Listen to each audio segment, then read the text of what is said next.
যতক্ষণ না তুমি জানতে পারছো যে তোমার শরীরে কোনো রোগ বাসা বেঁধে আছে ততক্ষণ সব ঠিক, কিন্তু যখনই তুমি জানতে পারবে এটা, তো তখনই সেই মুহূর্ত থেকেই তোমার জীবনটা পুরো পাল্টে যাবে। যাক, এইসব ব্যাপার নিয়ে পরে আসছি।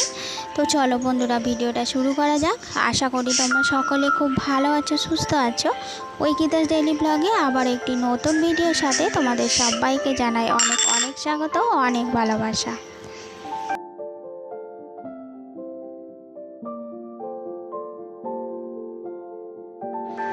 এখন আমাদের মা বেটা দুজনারই আর কি শরীর খারাপ চলছে। তো যাই হোক, ছেলের জন্য এখানে মিচড়ি ভেজাতে দিলাম সকালবেলায়, আর আমি ওদিকে দেখতে পেলে খেলাম হচ্ছে হলুদ জল। তো সকালবেলায় এগুলোকে আমায় এখন অভ্যাসেই পরিণত করতে হবে, যেমন আমি রোজ চা খাই সেরকমই হলুদ জল, রসুন এগুলোকেই এখন আমায় খেতে হবে।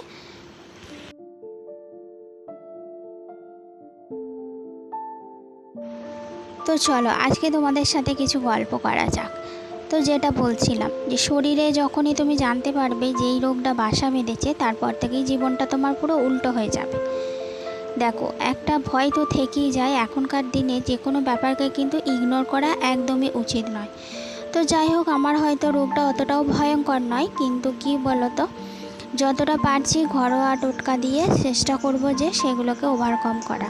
কারণ আমাদের মতো মধ্যবিত্ত পরিবারে কোনো বড় ধরনের রোগ হলে সেগুলোকে তার সঙ্গে সেই লোকটার সঙ্গে লড়াই করার মতো ক্ষমতা কিন্তু আমাদের নেই। আর ভগবান দেখবে গরিবের ঘরেই কিন্তু হাতে রোগ দেয়। তো যাই হোক, আমি তো যেমন তেমন, এদিকে আমার ছেলেও আছে। তো এখন থাকতে ওকে যদি একটু ট্রিটমেন্টে না রাখতে পারি, পরবর্তীকালে ওরও অসুবিধা হবে।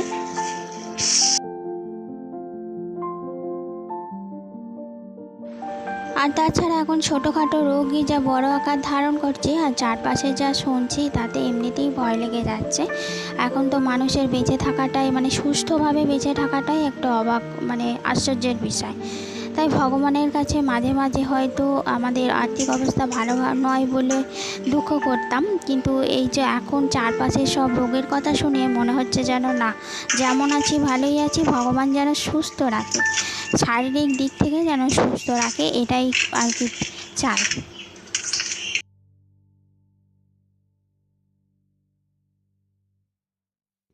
যাক, অনেক কথা বলে ফেললাম। তো ওদিকে দেখতে পেলে মাছ এনেছে, তো মাছটা দিয়ে ডুমুর দিয়ে ঢ্যাঁড়স দিয়ে একটু পাতলা করে ঝোল করব।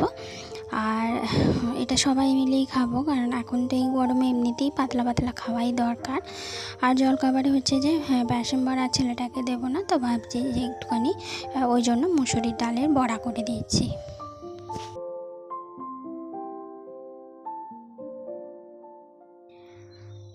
আর এই জ্বর জ্বালা হয় হয়তো মুখরোচক কিছু দেওয়া যায়, কিন্তু রোগটা যদি পেটের হয় তখন যে কী খেতে দেওয়া হয়, তো খুবই চিন্তার বিষয়। আর এটা তো মায়েদের বেশি হেডেক, কারণ বাবারা তো সারাদিন বাড়িতে থাকে না।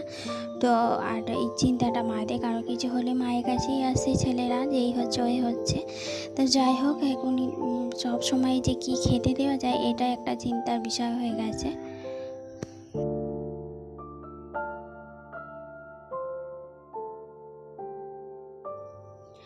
আর ঘরেতে যে সবসময় ভালো মন্দ থাকে তাও নয়, যতক্ষণ না আনবে ততক্ষণ কিছুই থাকবে না। জিনিসটা আনতে বলবো, আসবে তবে তো খেতে দেবো, এরম একটা ব্যাপার। আর এনে যে রেখে দেবো স্টোর করে, সেটারও ব্যবস্থা নেই, ফ্রিজ নেই। তো অনেক অসুবিধা ফেস করতে হয়, কি আর করা যাবে। যাই হোক, এত গরম, তাড়াতাড়ি করে রান্নাটা সেরে ফেলি, চলো পরে দেখা হবে।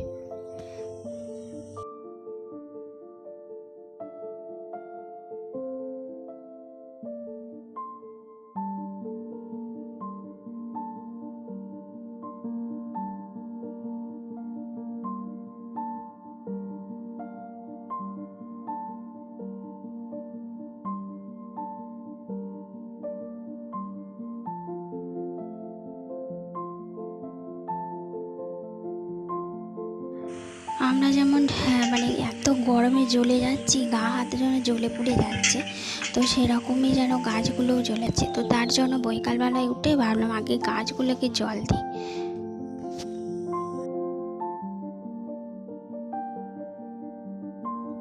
আর দুপুরে তো বাসনগুলো ধুতেই পারিনি, খাবার বাসনগুলো রেখে দিয়েছিলাম জল দিয়ে ভিজিয়ে, যে বৈকালে উঠে যখন ছায়া পড়বে 5টার দিকে তখন করব। তো তার এখন 5:30 বাজছে, কলে জল দিয়েছে, তো তার জন্য এখনই বাসনগুলো ধুয়ে নিচ্ছি। আর কি বলো তো, দিনের বেলায় যেমন কাজ থাকে বৈকালবেলাতেও কিন্তু টুকটাক করে একদম মনে হয় যেন সমান কাজই থাকে।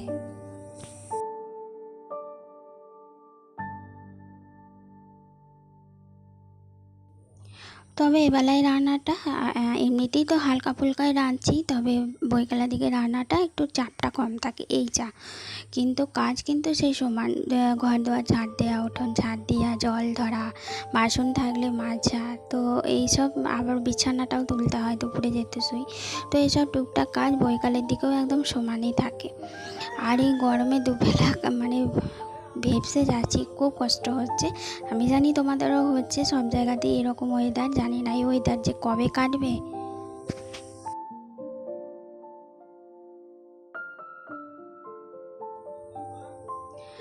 তো চলো ওদিকে জলের কাজটা মোটামুটি করে নিলাম, কারণ জল চলে যেতে পারে, কারেন্টও যখন তখন চলে যায়। তো এরপর একটু ঘর দুয়ারটা ঝাড় দিয়ে একবার স্নান সেরে নেব।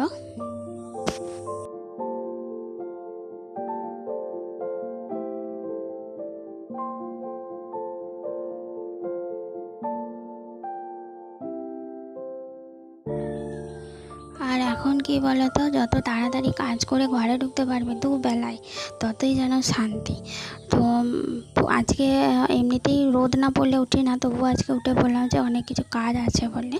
তো উঠে ঝটঝট করে বৈকালে সমস্ত কাজকর্ম করে নিলাম। আর রাত্রের দিকে জল ঢালা ভাত করব, মানে ভাত করব, জল ঢেলে দেবো, আলু সেদ্ধ দেবো, আর কিছু একটা ভেজে নেব। এই হচ্ছে রাত্রের দিকের মেনু।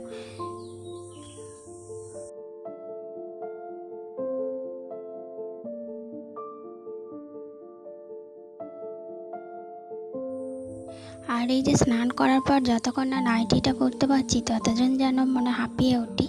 দিনের বেলায় অসুবিধা হয়, তবুও এক একদিন থাকতে পারি না, পরেই ফেলি। এত গরমে কি করে শাড়ি পরে থাকা যায় বলো, টিকতে পারি না। যাই হোক, এই যে স্নান করলাম, নাইটি পরলাম, এরপর অনেকটা শান্তি। এরপর ঘরে গিয়ে বসবো, টুকটাক ঘরের কাজগুলো করবো, তাহলে আর অসুবিধা নেই। তো যারা যারা আমার ভিডিও বা ব্লগ দেখছো, তাদের যদি ভালো লেগে থাকে তাহলে প্লিজ একটা লাইক করে আমার ছোট্ট পরিবারের পাশে থেকো। আর আগামী দিনে এরকম আরও নতুন নতুন ভিডিও দেখার জন্য প্লিজ চ্যানেলটিকে সাবস্ক্রাইব করে পাশে থাকা বেল আইকনটি প্রেস করে দিও। তো চলো, আজকের ভিডিওটা আর বাড়াচ্ছি না, দেখা হবে তোমাদের সাথে নেক্সট কোনো ব্লগে। ততক্ষণ তোমরা ভালো থেকো, সুস্থ থেকো, আর অবশ্যই সাবধানে থেকো। তো চলো, আজকের